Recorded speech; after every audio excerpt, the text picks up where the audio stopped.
Good afternoon. What a wonderful day this has been, and there's even more. We're going until 8 o'clock tonight. So thank you for being here. I hope you're having a wonderful day. And for those of you following us online and streaming online, I'm Carla Hayden, the Librarian of Congress, and this is one of my most favorite, as you can imagine, times. And our next author is not only a local celebrity, he is also an international one.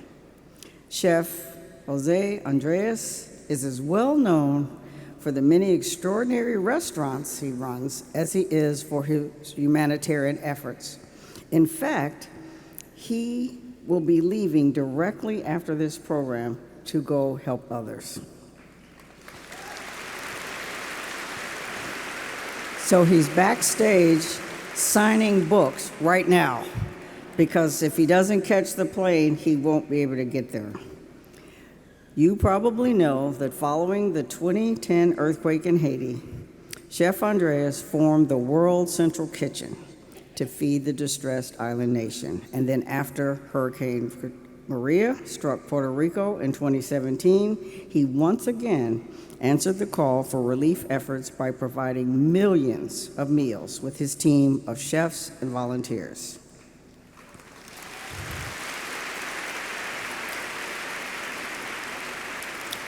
His efforts and his experiences are recounted in his book, We Fed an Island, the true story of rebuilding Puerto Rico one meal at a time. José Andrés and his team have fed people in the Dominican Republic, Nicaragua, Zambia, Peru, Colombia, and Cambodia. He's been named one of Time Magazine's 100 most influential people and awarded Outstanding Chef and Humanitarian of the Year by the James Beard Foundation. José Andrés came to America in 1991 when he landed in New York City.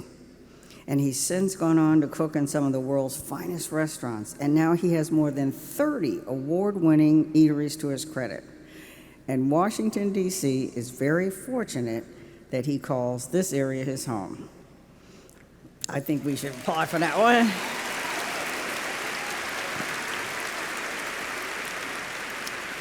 His restaurants range from food trucks to a 2 Michelin-starred minibar restaurant, which I'm just getting hungry reading this. Featuring a tasting menu of innovative preparations that push the limits of what is possible with food. And he will be discussing his new cookbook, Vegetables Unleashed, designed to transform how we think about and eat vegetables, including Brussels sprouts. He will be joined in conversation by the queen of talk radio, Miss Diane Rehm.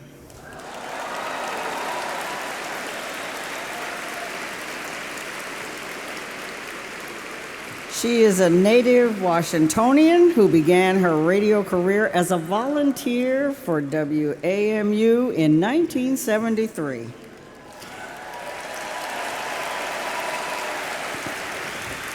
And just 6 years later, she began hosting the morning talk show, and it was later renamed The Diane Rehm Show, which came to attract an audience of more than 2.8 million listeners, and I have to tell you, I was one of them.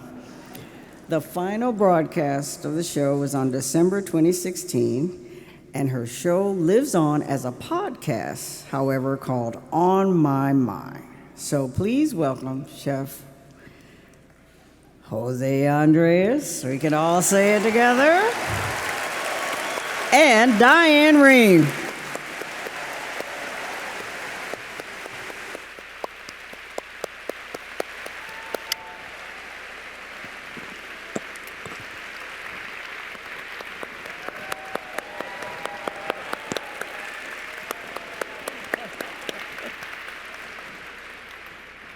What a welcome for you. Well, deservedly so. I think, let me finish. they gave you even a better one, because you know one thing I'm very excited to be here, besides being with you all, is to be next to this amazing person, this amazing woman that so many years, they made us all smarter, caring, understand what's going on in the world.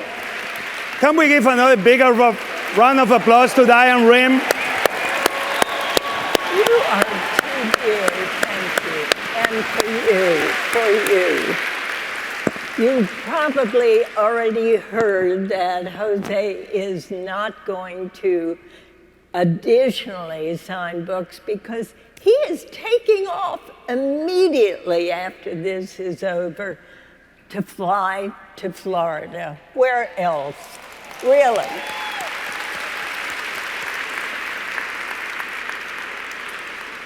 So, Jose, here we are nearly 2 years after the hurricane in Puerto Rico. You went there, you did as much as you could. They are still recovering. What do you think of that? Well, listen, when a hurricane like Maria happens, you need to understand that destruction is going to be so great that it's going to take a long time to recover. If we remember Katrina, and this happened already so many years ago, I think yesterday was the anniversary, I think. We're talking already, what, 10 years? Still, they are recovering in many parts of New Orleans.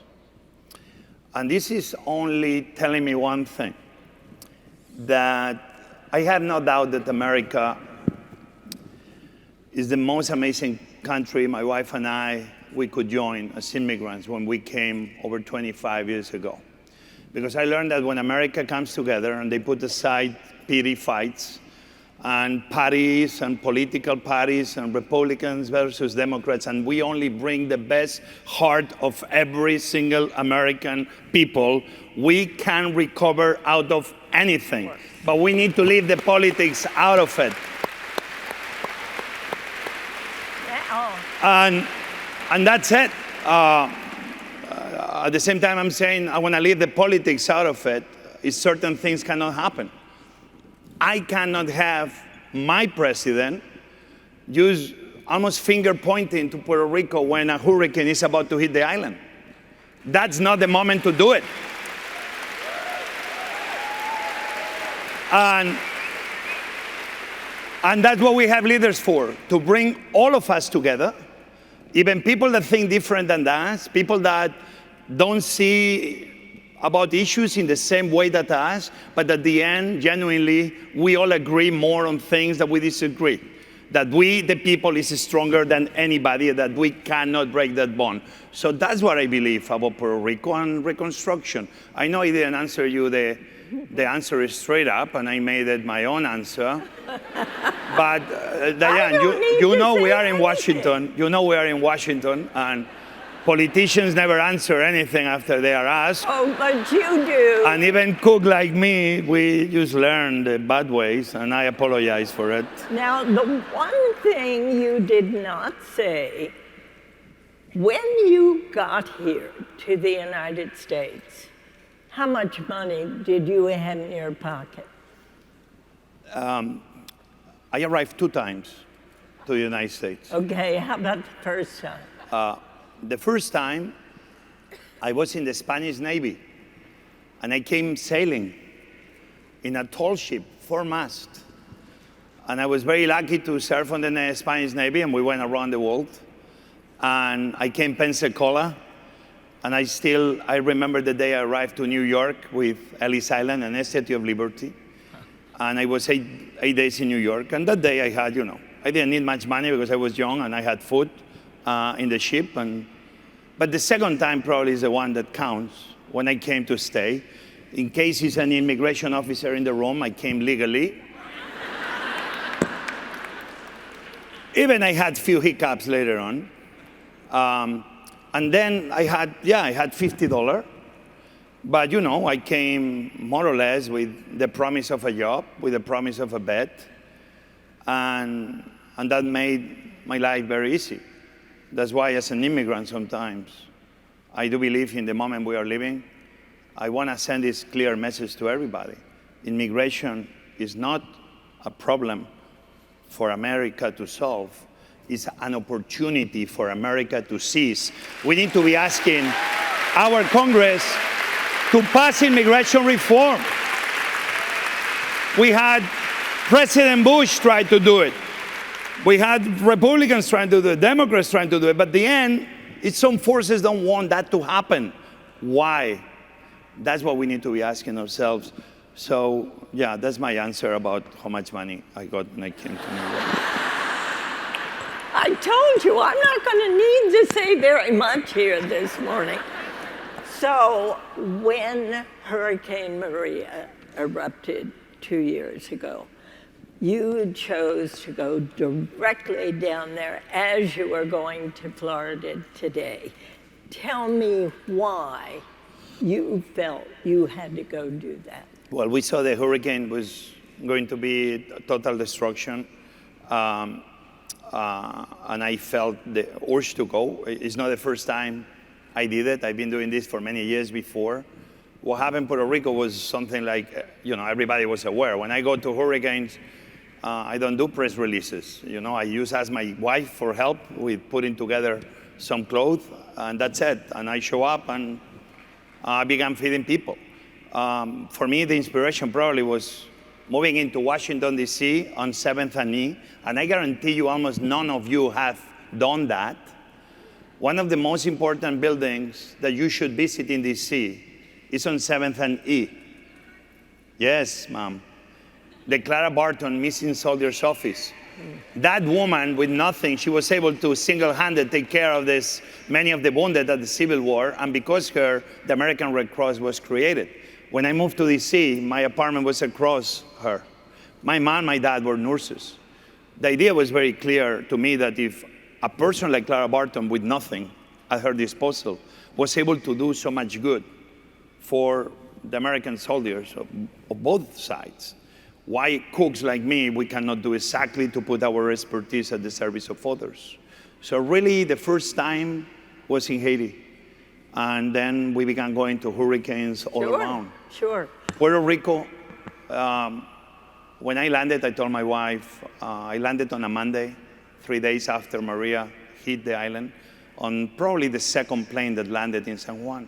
And I told my wife, I'll be back by the weekend, because we had some friends visit them from Spain. I still remember calling her Thursday, 3 days later, telling her, I'm not coming this weekend, and actually I don't know when I'm coming back, because the problem, the destruction was bigger than what you even were watching at home. We had 3.7 million Puerto Rican Americans in an island without cell signal, without electricity, without water because all the water systems broke down, and on paper, without food. So what a cook can do is put at the service of others what we know. Gather the food, gather the cooks, find the kitchens, and start feeding as many people as you can. So what did you cook? What were you relying on? So the first day we landed, I sent a WhatsApp, not knowing if any of my friends in the island were going to be able to receive it. And when these emergencies happen, you have to be very clear. You need to give a very simple message that everybody understands, and so everybody can stick to plan. And the WhatsApp message was, I landed, I'll be at 3 o'clock on this location. And when I arrived to that location, before that, I had time to be going around to see if what was the damage, to see what companies were, to contact the companies that I knew had food, to start talking to them directly. And then when I arrived there already with some food in my car, all the friends that I WhatsApp, they were there waiting. And we began cooking. And that first day, I think we did over 1,500 meals only.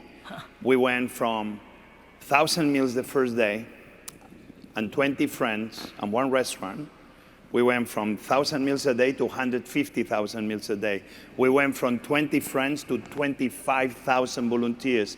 We went from one kitchen to 23 kitchens all across the island. At the end, we fed probably over 4 million people. Unbelievable. Unbelievable. But even that was not your first hurricane. You went down to Haiti before you got to Puerto Rico. Yeah, if you buy the book, and I don't mind to tell you that you should buy it because Of course. because 100% of the earnings after paying the writer and the other things, 100% go to World Central Kitchen, and it'll be a way for you to audit that.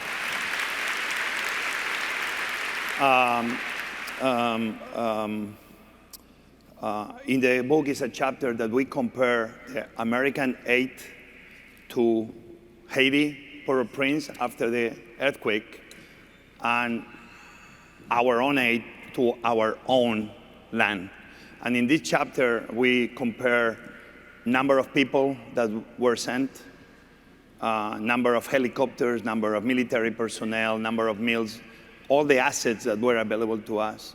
And if you take a look, you will see that the response that we gave to Haiti was so much quicker, so much faster than the response we gave to Puerto Rico.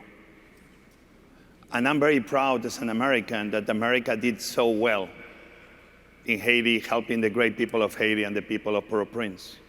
But as an American, equally, I was so sad to see that the aid we gave to Puerto Rico, American territory, was not equal to the one we gave to Haiti. So the message here is this: the men and women of FEMA are amazing people. The men and women of our National Guard are amazing. The men and women of the many NGOs that help are astonishing. Everybody should be clapped and honored because they are really good people. But fundamentally, the way FEMA has been structured is not the best way to be helping America sometimes anymore. Why not? What is it that they don't do that you are able to do? Because it's a super big corporation that is more handling contracts. And when you are hungry, if you have Americans hungry, you cannot start negotiating a contract with anybody. When we go to California and the firemen are hungry, on paper it's a contract between the firefighters and a catering company. But you know what happens to that catering company? That nobody's showing up to work because they're trying to save their homes and save their lives. So you need to think out of the box. That's why we cannot be contracted. We are an NGO. We go and we help when nobody is there to help. So I do believe we need, hopefully, the next Democrat or Republican administration, because I don't think this one is up to the task. They should no, but I mean it in a nice way, in the sense of, In a nice way.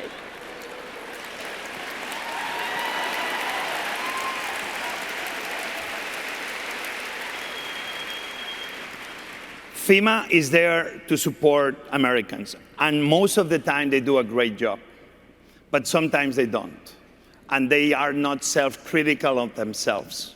If you hear about what happened in Puerto Rico, I heard the president that gave himself and FEMA a 10. You know what? I give myself only a 5. Why? Because we fed 4 million, we did 4 million meals, but I wish we did 40 million because that's what was needed. So you cannot give yourself a high score and not be critical, because if you are not critical means that nothing will ever change. And when something happens in Florida, South Carolina, Virginia, Maryland, New York, another hurricane hits or an earthquake, if the response is not there, all of you will suffer. And Americans deserve that their government is there for them in moment of disrepair. That's why we need to look at how FEMA is organized, break FEMA into two, and start making FEMA do a better job in the way they serve Americans. So I like to talk about what it was you fed them. And sancocho is something that I've read, and I don't know what's in it. It's so funny because I think you asked me that before, and I don't understand how I cannot answer to a question by the great Diane Rehm. But my brain is so full of things that sometimes I forget the. So what we fed the first day is something called sancocho. Any Puerto Rican in the room? So if it's Puerto Ricans in the room, I'm not gonna describe what is sancocho because they will criticize me. You have no clue what is in a sancocho. It's like when I do paella, and in Spain they criticize me because this is not a paella. Because in an emergency, you try to do what you can with what you have. But then sancocho is this amazing stew of pork and yuca and corn and many other root vegetables, very hearty. And because we had all of those things, we began making these big pots. And I remember the first delivery we did was to a hospital that I got a phone call via Paris because was the niece of the director of the hospital that knew I was in San Juan. And I'm like, really? They're hungry? And we began cooking those pots and bringing them to the local hospitals because nurses and doctors were operating without lights. And sometimes I arrived and I saw them with an iPhone when they didn't even have generators that they were working because they didn't have gas or other issues. So sancocho was the first thing. But very quickly, what happened? As the moment people knew we were feeding, the phone calls began getting to us. And when I mean phone calls, we'll be messaging. People will show up. And before we knew, we went in that first week from 1,000 meals a day to over 35,000 meals a day in a matter of 4 days. That's when I saw that the problem was bigger and we had to be moving. So we cooked sancocho, we made pastelón de carne, which is mashed potatoes with the ground meat, and we did these layers. We always do these aluminum trays that is food for 40 people, and they can go into these cambros that then allow us to have 6 of those trays. So every cambro equals 240, 250 meals. And then that's the way we transport the food, so it's always healthy and hot and everything. We began making arroz con pollo, chicken and rice, which is also a staple in Puerto Rico. So all the dishes we make obviously are based on the ingredients we have at our disposal, but then we make sure that the locals have what they like. Yeah. Nothing gives more hope and more joy to people than to give them something, a plate of food that sends one message very clearly: we care, be patient, things will get better. And when especially the food is to their liking, then you are bringing joy into their lives in a moment that they have only chaos. That's why we work so hard in bringing a good, humble plate of food. This last year, Diane, this last year alone, we've been in Indonesia. We responded to the first earthquake, first tsunami and second tsunami. We did close to 900,000 meals in Indonesia. The military of Indonesia began helping us because they saw what we were doing. I was myself in Mozambique. We had 3 kitchens in Mozambique, in Beira, a beautiful town in the north of the country. We've been in last month I was in Venezuela. We're in Colombia. We are in the border in El Paso. We've been over 9-10 months in Tijuana. So everywhere we go, we don't impose what we like to eat. We listen to the locals, to what they want to eat. And what was the government offering in the way of food in Puerto Rico?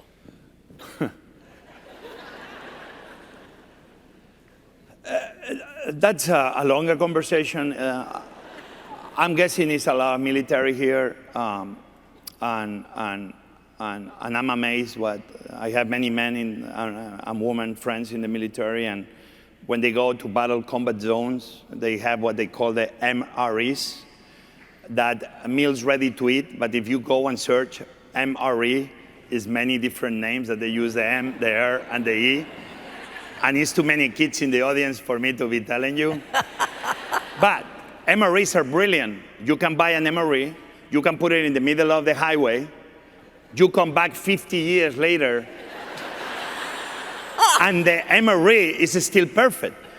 No, we should clap to our intellect. We've been able, as humans, to create something like this. When we are looking for alien life on Jupiter. I'm like, what the fuck? We have alien life. We have alien life here. We've made it. We've made it. I mean, you know, a memory is like a burger from a fast food chain I'm not going to name, that you put it in the middle of the road and you come back 50 years later and it's still there. And yes, I eat it too, but it's for you to understand. So that's the way we do it. And let me tell you what is a problem with this. 4 MREs are very bulky, full of calories. All this is great. But 4 MREs occupy the space of 40 meals. So let's follow up this trend now. If you're trying to feed an island, let's say it's 1 million people, do you know the amount of space you need only to provide 1 MRE a day for 1 million people? You need hundreds, if not thousands of helicopters. You need ships by the hundreds. You need planes by the hundreds. The space you occupy is so big. It's okay for 1 or 2 days. It's not something sustainable. Another thing happens. When we deliver foods, we deliver them in person and by foot. That's why we had 25,000 volunteers, because we are not cooks, we are distribution centers. But what happens? We show up every day. What happens with MREs? They go and they drop them and they leave. But when you show up every day, you began gathering information. You began gathering know-how. You start knowing what people need. All of a sudden, Diane, we know that some people have health issues with some foods or religious issues with some foods. We start accommodating to their needs. All of a sudden, somebody tell us, Jose, my grandfather is going to die because he doesn't have a generator, so his breathing machine is not working. We're able to bring them the generator. We need this medicine for this person that is sick. We bring that medicine. All of a sudden, what we do is more than feeding. What we're doing is having a real direct contact with neighborhoods and people that they are cut off from the response, and we make them feel that we care for them, and we connect them and bring them back to reality, and we try to make sure that they have everything they need. That's why it's so important what we do. Is beyond the plate of hot food. We show up every day until we believe that the problem is solved, and then slowly we move out. With the MREs, we drop it, we go, and we forget about the people. Nobody knows anything else about that community. This is not the way to be providing the relief. We need to start providing relief following up. So, Jose, from what you have just described, it sounds to me as though you have a plan to feed the world. This one is a tough one for a lot of reasons, right? Let's say Washington, D.C., we don't need to go any further away.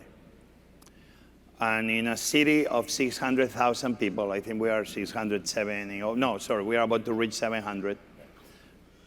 It's a city that is walk distance from Congress and the Senate. Let's say every one of you is a congressman and everybody of you is a senator. Obviously, you want to be taking care of your districts and your states, as it should be. But to me, it's very amazing that we have this experiment of democracy happen right here in Washington, D.C., so close from Congress, where many of the things should be happening here as a test to make sure that no veteran will be in the streets of Washington without home and hungry. Absolutely. How it is possible that we have veterans coming back and one day they end in the street for whatever reason. As a country, we cannot allow that. So, yes, I don't mind to sound like a fool or to say that, yes, I have a plan to feed the world. But to me, sometimes I need to make sure that my own city doesn't have that problem. Because sometimes we're trying to resolve issues in the other parts of the world, and we don't even resolve the issues right here at home. The issue is that we cannot forget the rest of the world. We need to make sure that nobody's hungry in America, and so we need to make sure that nobody's hungry overseas. Why? All this border problem with immigrants coming and knocking on the door, let me tell you, I don't care if you're Republican or Democrat, this is going to happen forever. I know about walls. I'm Spanish. You know how many walls we built in Spain over the centuries? You know how many castles we have? Let me tell you, when you have people that are hungry, it's no wall that will defend you about that. Because if you are a mother and your children are hungry, you're gonna do whatever it takes to feed those children. So let me tell you what wall we should build.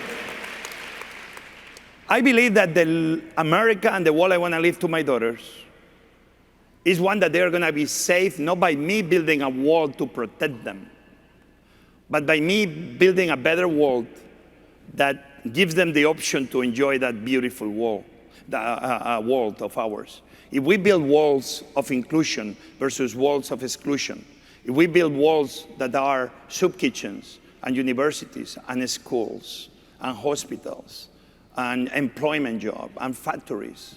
All of a sudden, all these people south of the border, they are doing well, they're doing okay.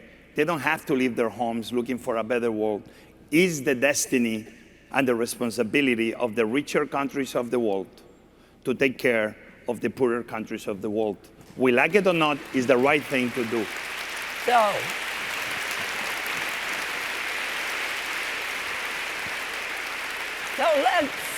let's talk about your new book. This is a book about vegetables. And it's a book with fabulous recipes of vegetables. Why vegetables, which you call Vegetables Unleashed? I mean, Diane, what do you think they laugh when you introduce the book? I don't look like a chef that can write a book about vegetables? It's because my belly? I have friends that they have a belly like mine and they only eat vegetables. I did this book for a simple reason. I love vegetables. And believe me, I know some of you are saying, sure, he's going to say that because he wants to sell his book. My wife is right here. Where is she? But believe me, she's not here because me. She's here because she loves you. She told me that very clear because she never comes to see me to anything. I'm like, why are you coming today? I'm like, because Diane is there. I'm like, thank you. So sweet. And many of the recipes in this book are of my wife. And the recipes of my wife were from her mother and from her grandmother. Not all the recipes are Spanish. There's many recipes inspired in many parts of the world, including the United States. But I do believe we need to start taking vegetables more seriously. You know, I have a fast food restaurant called Beef Steak. Yeah, Beef steak. The beef steak sandwich. And the beef steak was my way to put, let's call the money where the mouth is. Because sometimes we all talk about, let's change the world. But then you just stays in a conference room. Everybody claps like seals after you give them a sardine. But then you go home, everybody forgets. You look like cool, but you've done nothing. So I did this fast food restaurant to prove that we can have a restaurant, 99% vegetables, feeding America with vegetables in the right way, helping the local farmers, and that's what it is. That's why the book followed through. What if one day we stop eating so much meat and we start bringing more vegetables into our diets? Do you know that today we can be talking about our farmers in rural America? They seem not to make it. Yeah. And rural America is getting emptier. Or they go and they vote for somebody that promises the moon and then obviously doesn't deliver. You know, you can take it anyway. It's just a reading of the situation. We need to make sure that we take care of those people, that they keep producing the vegetables that we need, that we keep paying them what they deserve. And let me tell you one thing, you're Republican or Democrat, until we don't change the farm bill America will be getting poorer, fatter, and healthier, and all is because our congressmen and senators on both parties are supporting a farm bill that doesn't try to make us healthier. That's where I did this cookbook. It's like a Trojan horse. So, tell them about the beefsteak sandwich. Well, I love tomatoes. Oh, only 2 people love tomatoes?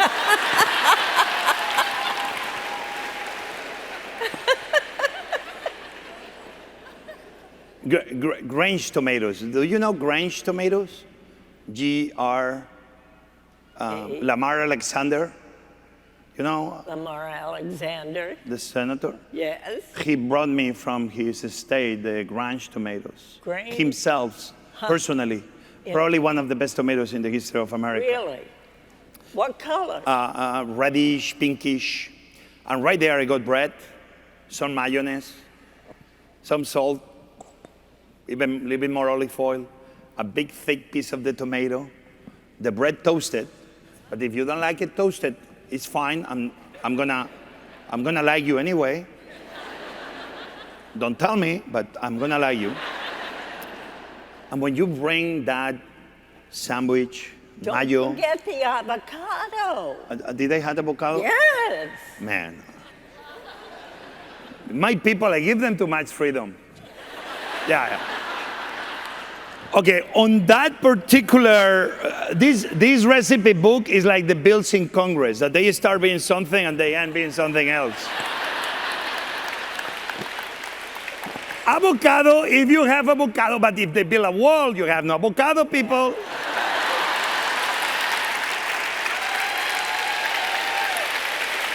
Well, you will have guacamole because we'll have people on the other side throwing the avocados over. We'll have retired baseball players catching them. And if they don't catch them, they'll smash, and you'll have immediate avocado free of charge. Maybe it's a way to pay for the wall, who knows. But that recipe, I love simplicity sometimes, more often than not. The mayo, the tomato, the bread, you bring it into your mouth, the crunchiness of that perfectly toasted bread that you bought in the farmer's market and you spend your entire week's savings. That beautiful mayonnaise that is like telling you, oh my God, this mayonnaise, almost I should use it as a cream. And this juicy tomato that in the moment your teeth penetrate into the tomato is always the feeling that is cold but juicy, and your mouth starts going in and you find between your teeth the little seeds and all the juices begin flowing around your mouth. Your tongue is telling you what's going on, and you didn't finish the first bite and you are already doing the second. You are like an animal. Oof.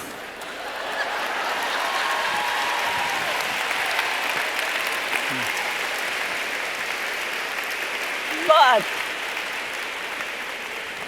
there's always a but.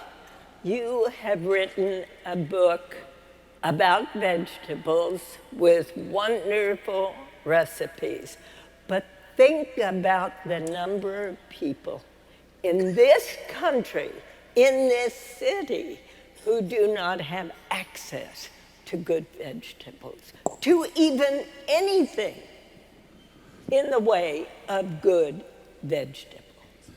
Listen, I think in Washington we're very lucky because Virginia, Maryland, plus the proximity of Pennsylvania, the farmland is very plentiful and they really work hard. And how many of you go to the farmers markets during the week? Good people. Please don't kick out anybody else. The ones that didn't raise their hand, keep them inside. That's okay. It's nothing like going to a farmer's market, and really, it's expensive. But you need to understand that somehow it's expensive for a lot of reasons. That's why I was talking about the farm bill before. But the bounty of products we have around us is just astonishing. And I'm only asking everybody more often than not, just do the effort to go. Do the effort to learn. Sometimes you're going to find ingredients that you never imagined were so good. And believe me, don't buy with your eyes. Just buy with your tongue. That you see a beautiful peach and a beautiful tomato in a supermarket doesn't mean it's a tasty tomato or tasty. Sometimes the ugly vegetables are the best ones. Be nice to them. They have feelings, they have emotions. It's terrible when they put them in this box of cheaper because they don't look nice. You should give them your love by bringing them into your home, by bringing them into your life. And we should behave equally with every single other human being next to us. So why is it that too often a head of broccoli or a head of cauliflower is more expensive than a hamburger? And so people buy the hamburger. Let's go back to the Farm Bill, Diane. It's fascinating, no? And when I say America equals every other country in the world, it's a lot of powers to be that they want us to eat the way we eat.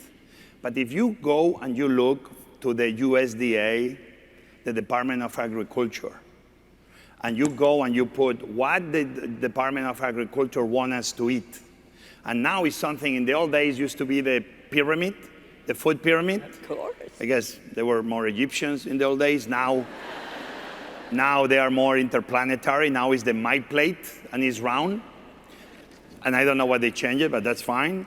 If you look what the USDA tells us on my plate, it tells you that we should be eating 60–70% of fruits and vegetables. We should all be clapping to our government, saying they care about us, they want us better, they want us healthy, they want an America that is invincible. But when you go to the Farm Bill and you see how much money the government puts towards subsidies to eat those vegetables, it's like 1–2% of the entire Farm Bill. So they want us to eat more vegetables. They're telling us 70%, but the government doesn't support with the money to make sure that. I have no problem with the big corn farmers, the big wheat farmers, and everybody else to make money. I'm a business guy. I want everybody to make money. But the subsidies only help the super big companies. Our little farmers don't receive the same subsidies. I'm only asking why we don't level down the playing field. If we give subsidies to the big organizations, let's give also the same subsidies to the little farmers. This way, broccoli and cauliflower will be as cheap as beef. What beef has to do with that? Because corn is subsidized. It's so cheap that you can be feeding with grains that is subsidized by all of us. So the meat and the ground meat is cheaper than the broccoli and the cauliflower. I love meat. I didn't achieve this body with cauliflower alone. But I want to even out the level field. If we do that, America will be healthier. Our farmers in rural America will be better. The communities will rise up. We create more employment in rural America. America will have enough soldiers to join the military that right now we can't because we don't have enough men and women healthy enough to be joining our ranks. A whole bunch of problems will go away, and we'll only have a beautiful America moving forward, one plate of vegetables at a time. All right. So I have a beautiful head of cauliflower in my refrigerator now. Give me a wonderful, easy, fast recipe to cook that tonight. Great. Everybody has a grater at home? A grater. A grater? Yes. A grater? Yes. Raise your hands. Everybody. Everybody has a grater, okay? Yes. Okay. If you don't have a grater, you go to your neighborhood. You say, can you give me a grater? If you have an accent like me, write it in a piece of paper. And I will get the cauliflower, and I will grate the cauliflower. And I will make it into little pieces like it was a couscous. Are you with me? Yeah. Then Okay, I'm from Spain, and I don't like to be using ingredients of other countries like Italy. But you should have a pasta. Not a very big pasta, it's a little pasta like orzo. Okay. Orzo? Orzo. Orzo, O-R-Z-O. Right.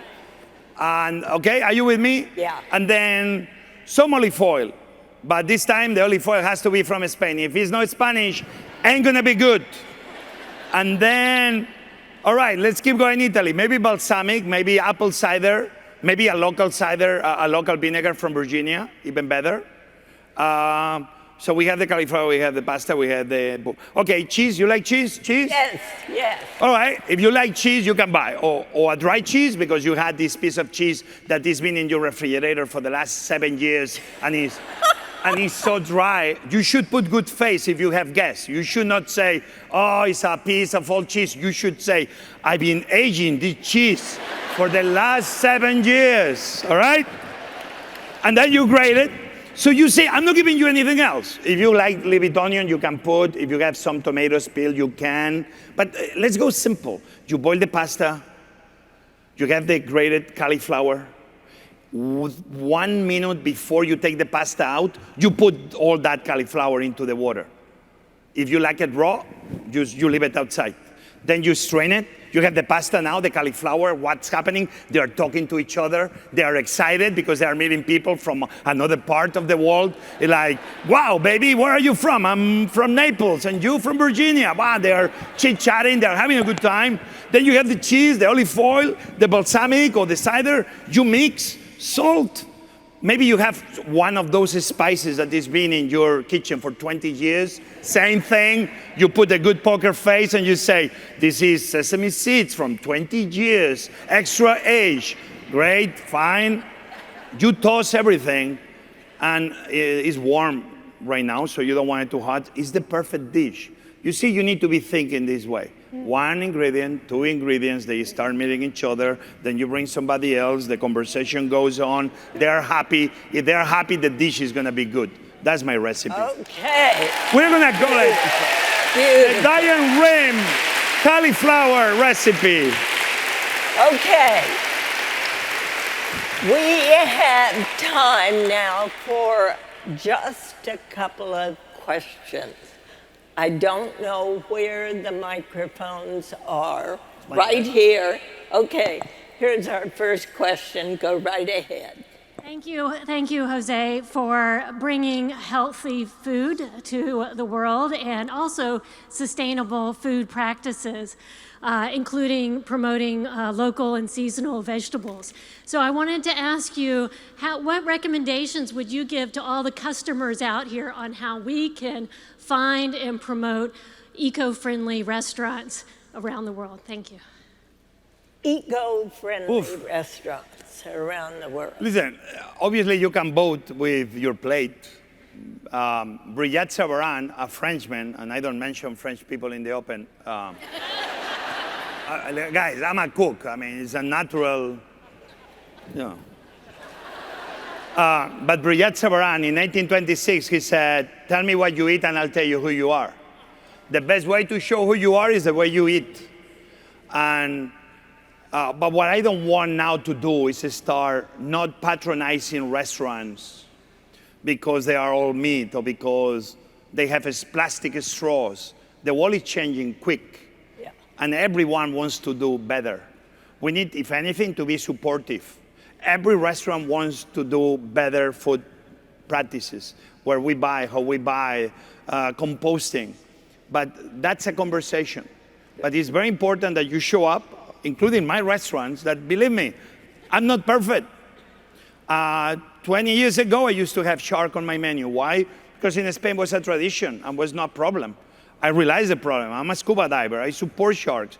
And we shouldn't keep eating sharks anywhere in the world. Absolutely. Because if not, they're going to disappear and we cannot afford it. I took shark out of my restaurants. So it takes time for everybody to be educated, but never use anything against. Everybody can do whatever they want, but needs to be educational process. And this equals to politics. Sometimes lately, if one restaurant does one thing, one restaurant does another, all these things. Don't support this guy, don't support this restaurant, don't support this business. Shit, no, it should be other ways through democracy to do this. Everybody can do whatever they want, but we should do it in an elegant way. We should do it with a good dialogue. We should do it with education, and we should do it listening to each other, so together we can keep moving America and the world in the right course. Good. Question here. So as a proud Boricua, most of my maternal family is still on the island, so I want to thank you for the humanitarian aid that you provided Puerto Rico. But I also wanted to ask, what's your favorite Puerto Rican dish? All right. It's so many, but asopao I love. Asopao is a rice dish that usually is with chicken, but my favorite will be with lobsters. And this one is great, but I will tell everybody to go on Google and find Jimmy Fallon when he went to Puerto Rico with Lin-Manuel Miranda and I took him in a tour there in Piñones, and there you're gonna be learning even more about amazing dishes of Puerto Rico. So asopao is my favorite, but go Jimmy Fallon and take a look at that show, and there people are gonna even learn more about your beautiful island, which now I call it home too. Thank you. Good. Question here. So we went to Vallejo yesterday, and it was very good, and it was definitely some of the favorite food I've ever eaten. But I wanted to know, what's your favorite food in the whole world? My favorite food in the whole world, without a doubt, and I'm not patronizing anybody, is when my wife cooks at home. I knew it. I knew it. And she'll tell you, it's not like it's her passion to be cooking. Actually, not. But when she arrives home from work or from many weeks, days or weeks of being away, and she has this plate of lentils that is the recipe from her mother, nothing makes me happier than a plate of the lentil stew she makes with a little bit of sherry vinegar on top. And tomorrow it'll be 24 years anniversary that we've been married. Yay! Yay! I know I'm not gonna be with you tomorrow, but that's the way to make it up. One last question. One last question. Oh, thank you, gracias. Pues feliz aniversario mañana. My question is relating to volunteerism. You have like 25,000 volunteers, or have had a literal going from the Spanish Armada to a humanitarian armada. How can I and how can any of us get involved as volunteers with World Central Kitchen and this specific work? With us, it's very quickly. So you said one last, but I think because it's more people, we should let our fellow sailor maybe to be the last one doing the business standing there. And as a Navy boy. But I will say this, forget World Central Kitchen. I hope that we never have to activate here in DC. But we like to use, in quantity, the local people. Why? Because local people know best. Why? Because sometimes when you come from far away and you're trying to impose your ways to the locals, things take longer, and sometimes you're providing aid they don't need. And sometimes we don't listen to them, and they know best. They know where the water is, they know where the food is, they know where the medication is, they know what kitchens we can activate, they know where generators are. And sometimes when we come from outside, we impose our ways, but that's not sometimes the best way to provide quick, fast. But for World Central Kitchen, will be worldcentralkitchen.org. And there is many ways that you can see when we need people around the world. Like right now, we have a lot of people signing in Florida. We have people right now in Bahamas. We have people already being activated in South Carolina. As we speak, I've been having teams moving non-stop. But everybody can do something. Sometimes you don't even need to join an organization. If you see an elderly person crossing the street and you see that he's having difficulty, go right there and help that person cross the street. Maybe load in the supermarket, besides yours, the load of somebody else that is having difficulty to load. Everybody can volunteer any moment. You don't even need to join an organization. We only have to do one thing. I do believe that the new American dream is not only about taking care of your own and your people, but that the new American dream is about wishing for people you don't know the same thing you are wishing for your own. That's it. That's it. Then, can you join a bigger organization? Do it. But sometimes, your neighbor next door is the one that needs your help.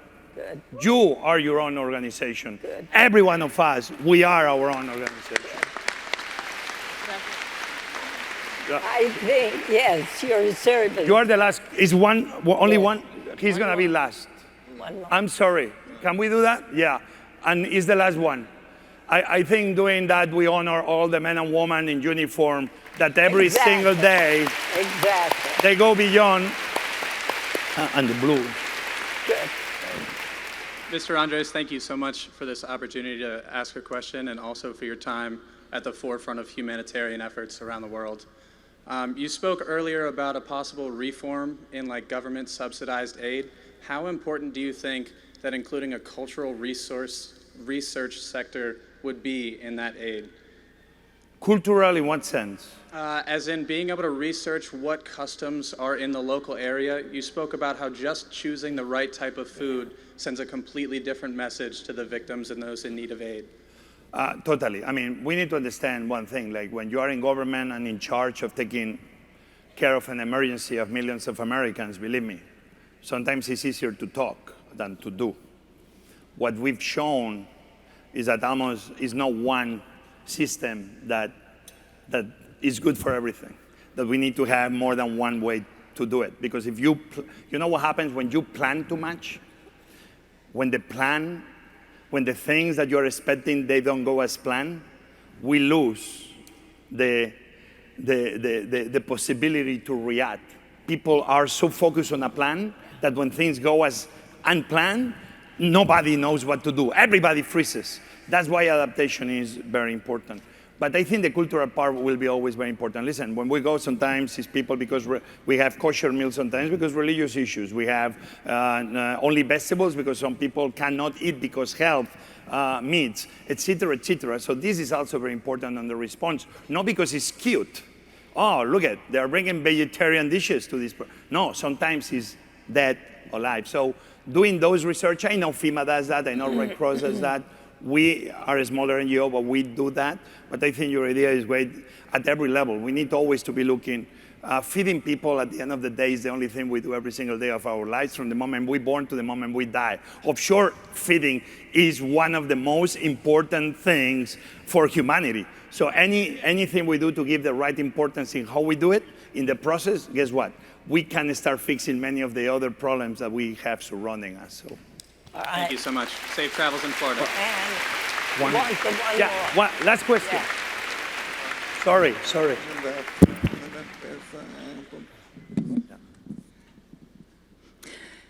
Hi, as a deaf person, I am from Puerto Rico, and I want to thank you from the bottom of my heart for the assistance that you have given to the island since the hurricane.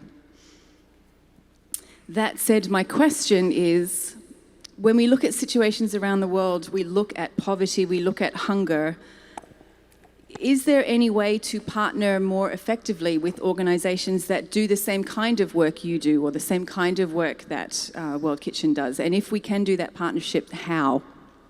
Yeah, partnerships, thank you for the question. Partnerships are probably one of the most powerful things we have as humans. A marriage is a partnership between two people in making a family. And it's beautiful to see when families are what keep moving our society forward.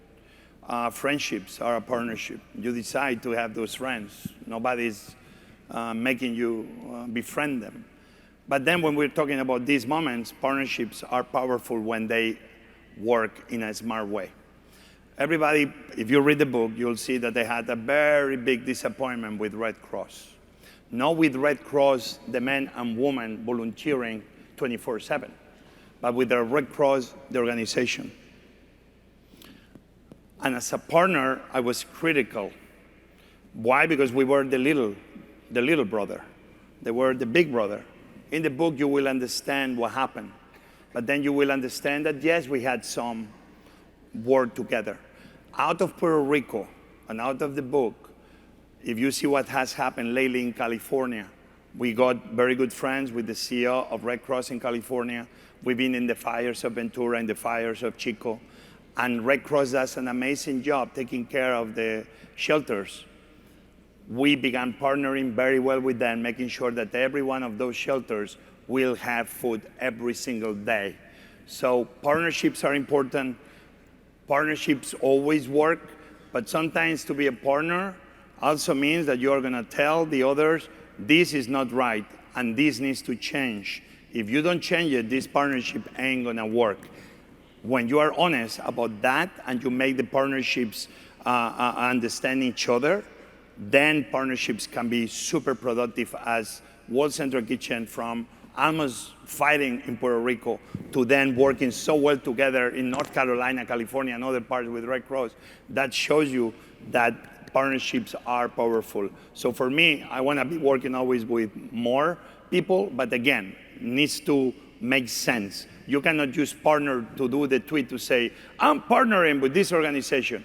I don't do it because it looks good. I do it because at the end, who benefits is the people that we are trying to serve. Good. And thank you all. And I have one last question for you that I think people would like to know about. What is your favorite drink? Okay. For the record, I don't really drink. But. Listen, I think the best asset our actual president of the United States has is that he doesn't drink at all. And this is something I applaud. I mean, imagine if he did drink. But me, I tell you I don't drink is because when I have a cocktail that involves alcohol, I'm not really drinking. What really I'm doing is supporting local economies. I am drinking wine from Virginia. I'm supporting the local rural economy of Virginia. I'm drinking tequila. I'm supporting the great country of Mexico. I'm not really drinking. I am supporting the people of the world. That answers you? No.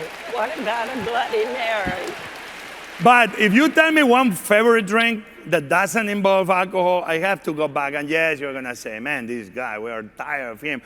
My wife makes the best gazpacho in the history of mankind. Ah, that's lovely. And if you don't believe me, I don't know where you're waiting. And let me tell you what I love gazpacho besides my wife really always has a picture. Because I was, President Obama invited me to cook for the G20, I think, and they were having a White House lunch with all the wives. And I was doing an American menu. Because I had a restaurant called America Eats, which is an historical American restaurant. And then you go and you say, what the heck did you put gazpacho on the menu? You pretentious bastard. Well, because if you ever read Mary Randolph, the Virginia housewife, one of the early books of American cooking, there you will go through the pages, and in rural Virginia, in late 1700s, early 1800s, they were making gazpacho. And I'm not gonna tell you how the recipe from Spain got into Virginia. Obviously, the Spanish people, we were the first ones to arrive here with permission before the English. But that gazpacho almost showed up first in an American cookbook than in a Spanish cookbook. So when I say proudly that gazpacho is an American recipe as well as a Spanish recipe, that very much summarizes my life history, the country I love, I came from, and the country I belong, America and Spain. Yes, immigrants, we are bridges, and we can make the world a better place. Gentlemen.